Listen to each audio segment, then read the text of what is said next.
நாம் எத்தனை முறை இருக்கிறோம். அதானி இங்க வந்து யாரை சந்தித்தார்? அதானியோட ஒப்பந்தம் போட்டு பல மாநில முதல்வர்கள் பணம் வாங்கியிருக்கிறார்கள். இங்கு 2000 கோடி ஊழல் என்கிறார்களே.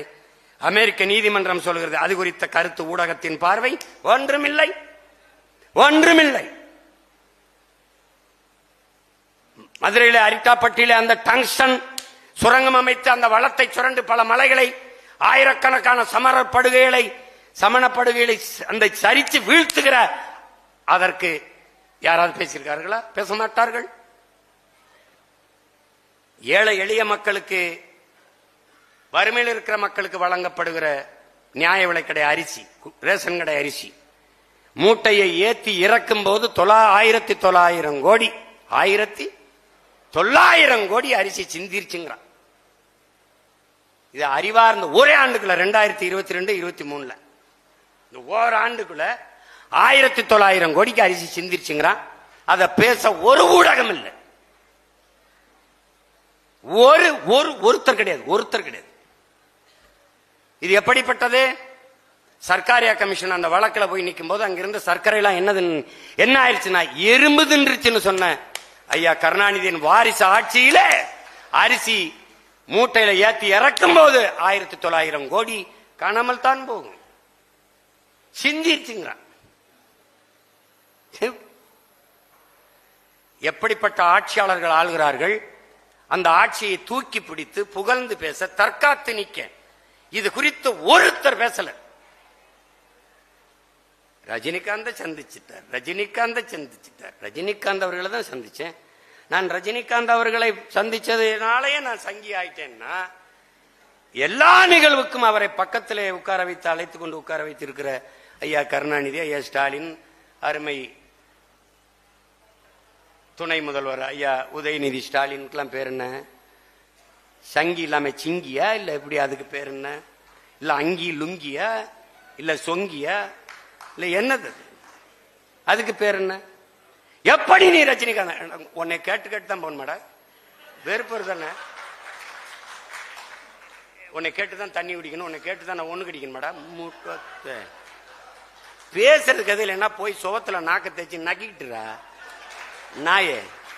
எப்படி நீ சந்திக்க வெறி வருதா இல்லையா? என்னை கேட்காம எப்படிங்க நீ என் பொண்டாட்டி கைப்பிடிச்சிருக்கலாம் மாதிரி பித்தறான்.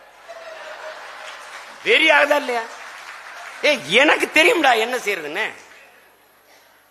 நான் ரஜினிகாந்த் ஐயா வச்சு சந்திச்சதுனாலே RSS ஆயிட்டாரு, சங்கி ஆயிட்டாரு, அப்படியே போயிட்டாரு. அப்ப காலையில மகனும் மாலையில நீங்களும் போய் மோடி சந்திக்கும் போது அங்க சங்கி வரலையோ? அது சங்கி இல்லையா?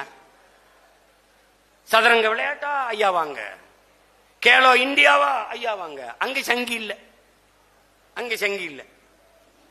அமரன் படத்தை பார்த்து விட்டு அவர் பாராட்டி விட்டார். நான் சும்மா நல்லா இருக்குன்னு சொல்லிட்டு வந்த அமிர்தாயா, படத்தை வாங்கி வெளியிட்டு 1000 நூத்துக்கணக்கான கோடியை சம்பாரிச்சவன் முன்னாடி போய் நின்றுகிட்டு என்னைய திட்டு. அப்பாவும் மகனும் முதல்வரும் துணை முதல்வரும் படத்தை பார்த்து பாராட்டுறாங்க. அதை எப்படி பாராட்டலாம் நீங்க? அதை கேட்கல. ஏன்னா அந்த ஊருக்கு இளைச்சவன் எங்க ஊர்ல சொல்லுவான் பிள்ளையார் கோயில் ஆண்டி அப்படின்னு. அது மாதிரி கோயிலுக்கு நேர்ந்து விட்ட மாடு மாதிரி அது வாட்டுக்கு எல்லாரும் அடி அடிச்சு பார்ப்பான். என் பங்காளி வடிவேல் சொல்றாப்புல, அதுல அடிக்கும் போது ஒருத்தன் சொன்னா எவ்வளவு அடிச்சாலும் தாங்குறான்டா, அவ்வளவு நல்லவனா இருக்கான்னு. போற வரவெல்லாம் ஒரு அடி சீமா, அவனை பேச்சு விடு, அவன் அவ்வளவுதான் அங்க வளர மாட்டாங்க, அவன் அவ்வளவுதான் முடிய போகுதுங்க. நான் எடுத்து வைக்கிற அரசியல் தேவையா தேவையில்லையா?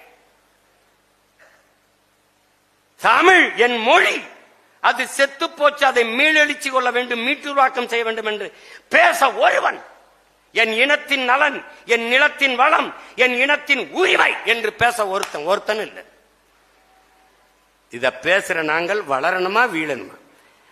அது என்னடா நாங்க அழிஞ்சு போறதுல உங்களுக்கு அவ்வளவு சந்தோஷம்? தம்பி, நான் அழிவேன், ஆனா அதுக்கு முன்னாடி உங்க எல்லாரையும் அழிச்சிட்டு தான் அழிவனே ஒழிய அப்படி விட்டு போயிட மாட்டான் நான். ஐயா தம்பி, நீ நீட்டினா ஒரு சுருக்கு நான் மடக்கிறதுக்கும் அப்படி விரிக்கிறதுக்கும் இது கொடை இல்ல தம்பி, பிரபாகரன் படை இது. நீ பாத்துக்க, நீ சும்மா நக்கல் பண்றது.